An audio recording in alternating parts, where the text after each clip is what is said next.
So here we are, episode 14. And so the last time I was talking about Hoagie and a Moody Blues concert that he gave my ticket away, and a bit of animosity on my part. I felt cheated. I felt betrayed, cheated. I mentioned when we got to Qualicum and stayed on my grandfather's property. I think he owned a couple of blocks, undeveloped blocks. He owned other land in Qualicum Beach as well, but between 4th and 5th and 5th and 6th and what was then the Island Highway, it went to Port Alberni. He owned those two lots, and there was no houses. It was all trees. When Hoagie and I were in California, we picked up this ragtag group of people who followed us up here.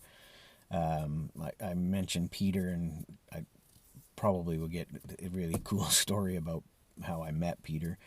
But we ended up there on that property. I can't remember if I've told this before or not, but I'm going to quickly go through it. So we lived in a little cabin, and Mom and Bryce stayed in the cabin, and the rest of us kids lived in the bus, and there was 4 bunks in the bus, so we stayed there. I'm pretty sure I already said all that. So they had been looking, my mom and Bryce had been looking for a piece of property to start a commune on, and so they found this property, which a lot of the pictures of the mountains that I post and a lot of the pictures that I post were taken on that property.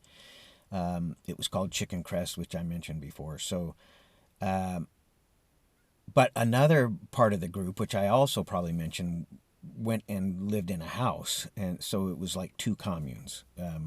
So in the house commune, Hoagie ended up living in that commune, along with a bunch of other people that we had brought up with us, Hoagie and I, that we had met in California, and they followed us up here, Morgan and Amy and Pat, and they had kids, Ben and Geraldine.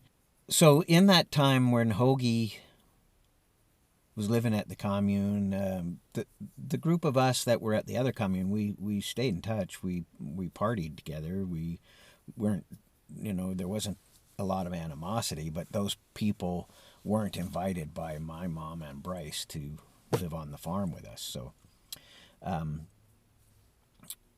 I think Hoagie probably could have come there, but anyway, Hoagie ended up meeting this French-Canadian girl, and she couldn't speak a word of English, and he couldn't speak a word of French, but they entered into this relationship where Hoagie and this woman, they were madly in love, apparently, and Hoagie he loved honey. There was a couple of things in life that he loved. He loved honey. He used to sit down and eat a jar of honey with a spoon, kind of a thing.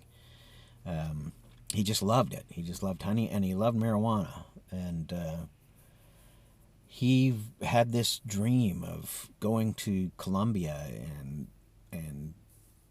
setting up a marijuana plantation and raising honeybees that would make their honey off of the pot flowers, the marijuana flowers. So, and this girl, I don't know how much she understood, but they ended up taking off for Colombia, and he's going to fulfill his dream of raising bees to make honey from the marijuana flowers. Now, by then, I don't know how I was feeling about Hoagie. I think I was okay with him by then, later, I was still 12, but, and Hoagie had one prized possession that he took with him to California when we left Alabama, and that was, he had a handmade guitar. It was a 12-string, and he was proud of this guitar that he said was built for him by some guy in Florida. And my memory of that guitar was that it sounded beautiful. Like, it had just an amazing sound. Now, if you've heard a 12-string, they have a pretty amazing sound anyway, if they're in tune. But this one did have a deep Martinesque quality, or Gibson, hummingbird kind of a quality, a deep, deep sound. So when Hoagie left, he left the guitar with me. I don't know if he had other friends, but I think I must have been his closest friend there. I didn't play guitar at the time. I think I may have just been starting to play. The guitar, he had left it fully strung, and it broke. The neck broke. Up by the head, it cracked, and then there was 2 cracks on the face of the guitar. So the guitar wasn't playable,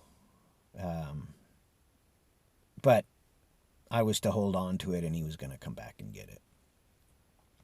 He ended up going down to Colombia, and him and his girlfriend, they both died in a bus accident, a bus crash in Colombia. And that was it. I mean, it was like that quick. Hoagie was gone. I don't know how long he was in Colombia. It doesn't seem like it was that long that he was there. But that's kind of what happened. I don't know how I dealt with that. I honestly don't remember. Probably got stoned.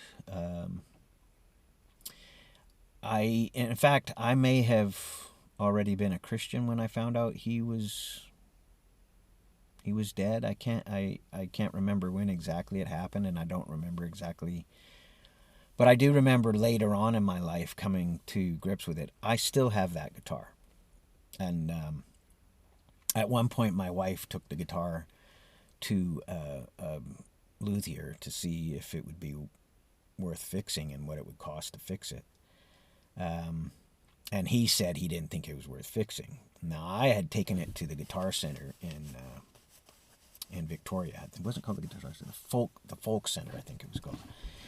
And I had a guy look at it back in the 80s, and he said it looked like it was well worth fixing, and he would have done it for free if he didn't have to make a living, but he said it was going to be a lot of work. Like, in order to do it properly, he wanted to actually take the face off. Then he couldn't guarantee the tone, and like, he had a whole bunch of things. He wanted to put more bracing underneath so that the split wouldn't come back, the 2 splits.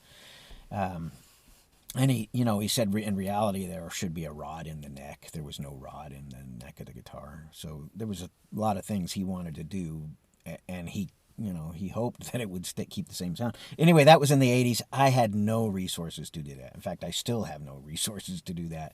It's probably, $1,000 to fix it, or $1,500 or $2,000, and I haven't thrown the guitar out. I can't seem to bring myself to do that. I did take some of I took the tuning. He had old Grover tuning pegs on it. I took them off and I put them on another guitar. And I ended up selling that guitar with the Grovers on it. But I still have the other 6 because it was a 12-string, and I only used 6 of the Grovers. So I still have 6 of these Grovers tuning pegs that, I'm attached to them too. So either I'll make my own guitar, or I don't know. I don't know what's going to happen with them. So that's that. That's the story of Hoagie. There's some other stuff that I touched on last time too, and one of those things was I talked about David in the Bible and how God put his sin away. And that, like, the translation that I was thinking of, I read a couple of different translations of the Bible. I read the New American Standard, 1979, I think it was originally done. I can't remember. And it puts it in that term. Also, the English Standard Version puts it in that way. I think it's 2 Samuel 12, where it says God put his sin away. Now, in saying that God put his sin away, I wasn't saying that there were no consequences, because there was consequences. There was dire consequences for what David did. His family was destroyed because of what he did. Bathsheba, the son that Bathsheba gave birth to because of that incestuous or adulterous relationship, that son died. David, as soon as the son was born, he realized the baby was sickly, and he began a fast. He didn't eat or drink anything. He was in mourning for, again, I think a lot of it had to do with his own sin, his own, again, I know our culture doesn't like that word, but in reality, all it means is missing the mark. It means to not live up to the standard that God has set for his people to have relationship with him. Like, if you don't want a relationship with God, then sin means nothing. It's, back to the secular point of view, the secular worldview. So anyway, I get sidetracked because I don't know how much people think about this stuff, and it's important to me, but it's not important to everybody. So later on, Solomon, who did become the king of Israel after David, was Bathsheba's son through David. Now, and Bathsheba was like David's fifth wife, I think, fourth or fifth, I can't remember. Plus, I said all the concubines he had. But the horrific story is that David's second oldest son, well, first of all, David's daughter got raped by his oldest son, a daughter from a different wife. So a son and a daughter. It's horrific. The stories are horrific, but that's not God. People attribute this to God, but it's not God. This is humanity. This is what humanity is like. So here this half brother is lusting after his half sister, and he seduces her into his room, and then he rapes her. After he rapes her, he's like, "You're a piece of garbage. Get out of here. I don't ever want to see you again." Like, he was madly in love with her until he had her. Now, if that doesn't fit for the world we live in today, I don't know what does. I mean, there's so many stories of people I know that live that. They're living that. Anyway, that's another story. So then David basically does nothing. He doesn't, like, theoretically the son should have been put to death. Again, if he was following the laws that God had set down for the people of Israel, that son would have been stoned to death. He would have been, that was grounds for death, for the death penalty.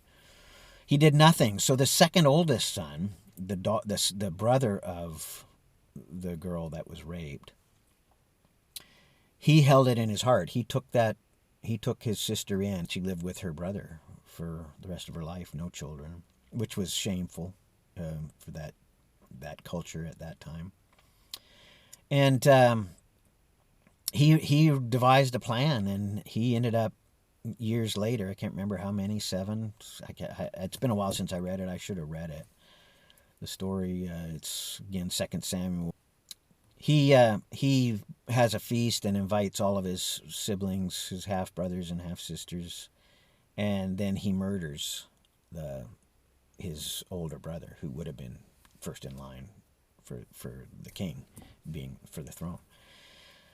So that's not the end of the story, though. Then he is outcast, and Dave sends him away to his grandfather. Now, it turns out his grandfather is the king of another group of people. So not only has David taken more than one wife, he took a wife from a people that the Israelites were specifically told not to mingle with. So David did a lot of things, and even outside of that, God still granted him forgiveness. I didn't mention, or maybe I did, Psalm 51 was a psalm that David wrote when Nathan told him that he was the man. That's the story from the last thing. So pick up that psalm and read it, and sort of get a glimpse of the heart of David and the heart of God. If you have a hard time understanding it or interpreting it or figuring out what it's saying, send me a message or whatever. I'll try and help you understand. So that brother, years later, came back. He was heartbroken that he couldn't see his dad, his family, or he pretended to be. Anyway, he was brought back, but he couldn't come in and see David. He couldn't come into Jerusalem. So he was at his own house. Eventually, this son, Absalom, he rose up and gathered the people of Israel around him and sought to overthrow David as the king. He was a handsome man. He was big. And so this heartbreaking story where this son rises up and kills confidence of some of the confidants of David, and David flees the city in fear for his life, but he doesn't want to kill his own son, and he's chased by, and it's a really kind of a long, it could easily be a movie, and probably is a movie. It's a really kind of a long, cool story. In the end, Absalom dies at the hand of the head guy, the commander of David's army. And then David's response to that is wailing and weeping and remorseful, and because his son is dead now. He's lost two sons. His oldest son has been murdered, and now this son's been killed. And David again appears to be despising God in his behavior, and God is still looking at David's heart, not so much his actions, his weaknesses, but his heart and how he feels and how he thinks. And how does all that relate? I think ultimately the secular point of view is well, let's talk about reason. Let's talk about purpose. So, these deeper questions that people ask, that I ask. And I don't just ask myself, I ask other people, like questions like, why am I here? Like, why was I born? Why is there anything? Why is anybody alive? Why is there a reason for this? Or is there a purpose? Or is it just a fluke? So why is there something rather than nothing? I think I've mentioned these questions before. And these are questions that you ask that help you form a worldview. So basically what you're looking for is reason. The Greek Stoics, early philosophy, sort of pre Socrates.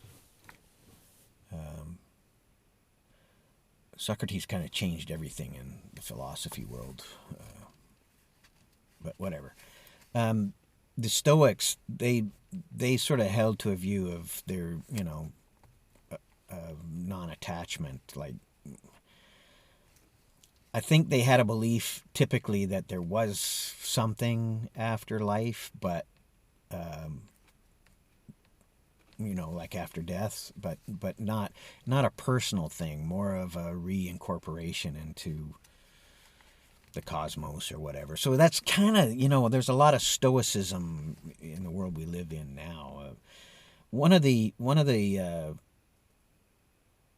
Stoics, and I quote a lot of people that, I don't agree with everything they say. There's very few people that I would say I agree with everything they say. But Epictetus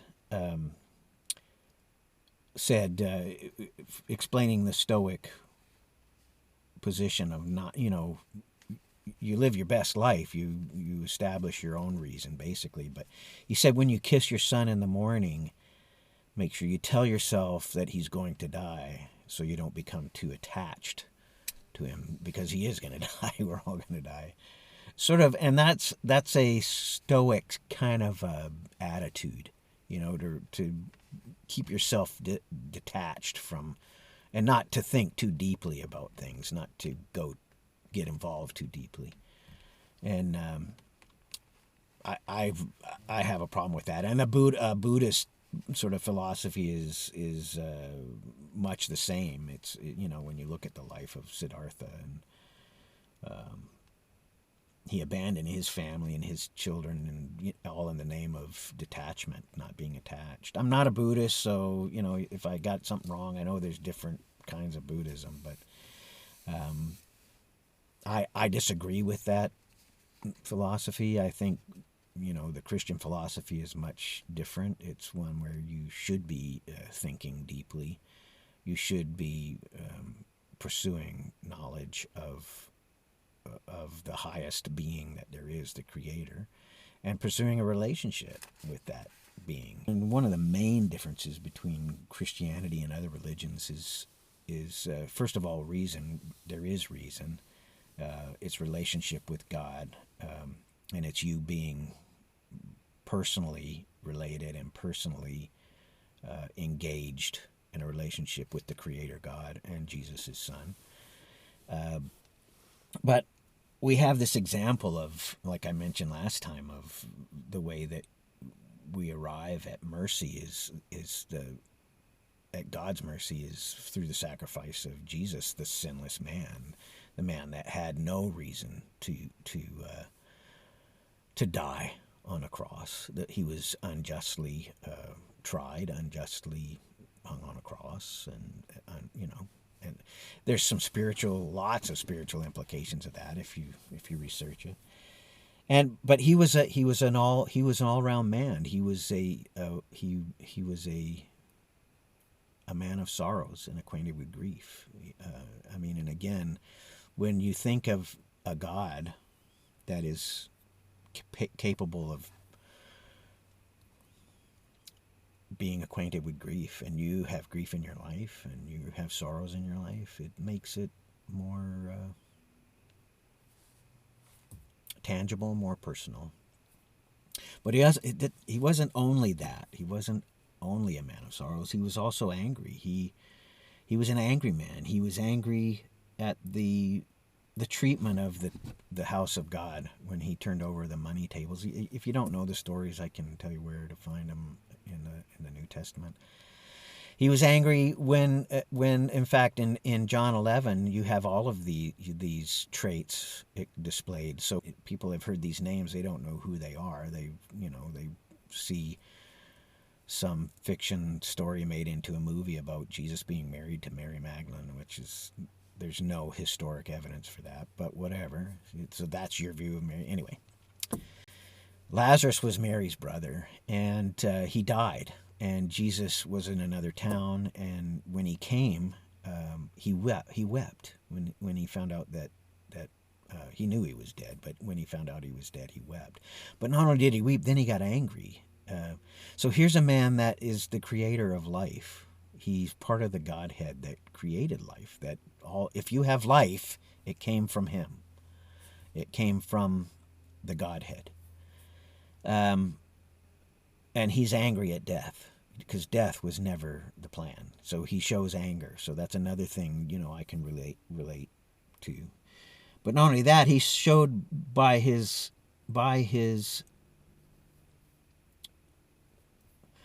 being the author of life and then giving himself over to die on a sacrifice, he showed the power over death that is possessed through his righteous sacrifice. He rose from the dead.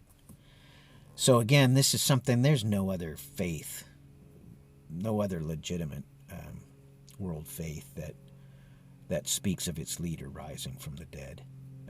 And I know of faiths that say because Jesus rose from the dead, it just shows that he was a rebellious teacher. He should never have risen from the dead. It was a miracle that should never have happened, and these are karmic religions or faiths. So we have this man who is acquainted with sorrows. He's angry. He's risen from the dead. He died, and he's risen from the dead. And you can look at that, and there's not. I don't know of any other faith that has this character. I have this guitar, and it reminds me of Hoagie, and it reminds me of an era, to memories, and I guess I'm thinking of Absalom and the rape of his sister, and then the lack of punishment, and I can probably every day tell you of ways that I feel like I'm weak, or I've not done what I need to do to be the godly man that I want to be. But that's part of this whole process of getting to know God and God getting to know me, and actually becoming a son of God. Like, he adopts us. When we accept the adoption, he adopts us and we become children of God, and we have all the rights of sons and daughters of God. So that's hope, and that keeps you going, even though people I love die and leave and are angry and perhaps even despise me. I have hope. And if any of this stuff, again, sort of speaks to your heart, tugs on your heart, pokes you a little bit, and you feel so inclined, take it to God in prayer. Be specific about the God you're praying to, I would say, because there's so many quote-unquote gods out there. But the triune God, the Father, the Son, and the Holy Spirit, in the name of Jesus, because that's where the power is. And he will reveal himself if that's what you're desiring. So, anyway, next time.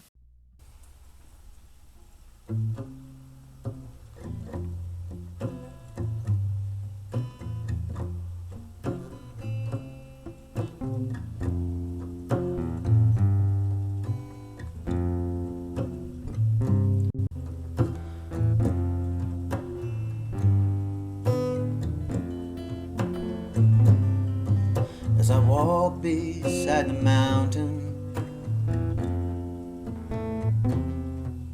and I let my wonder hide, saw the fire up on the mountain, and saw the smoke arise.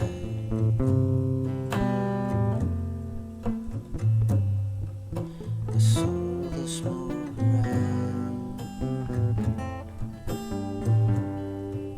to save me from this torment. It's gonna save me from myself. It's gonna lead me in the wilderness. It's gonna be my present help. And I look upon the mountain, and I see my Lord on high, and I'm wandering in this wilderness, and I'm wondering who, where, when, and why.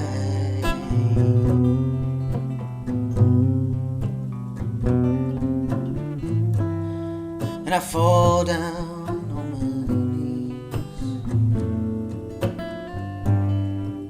and I weep my bitter tear,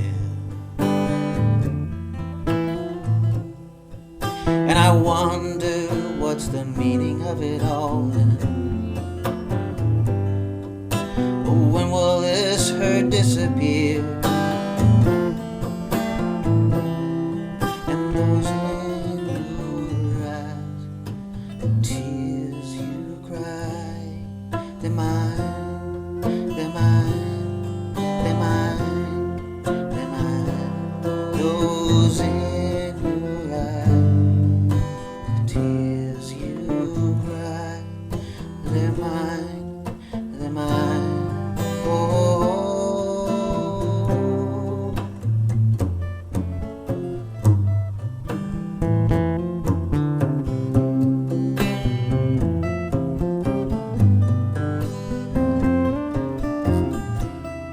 And I gaze upon my reflection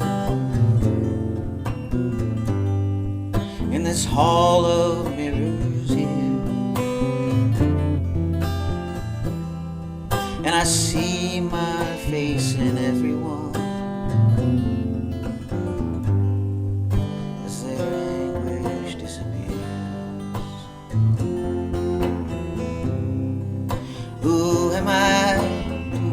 this earth and wonder about righteousness.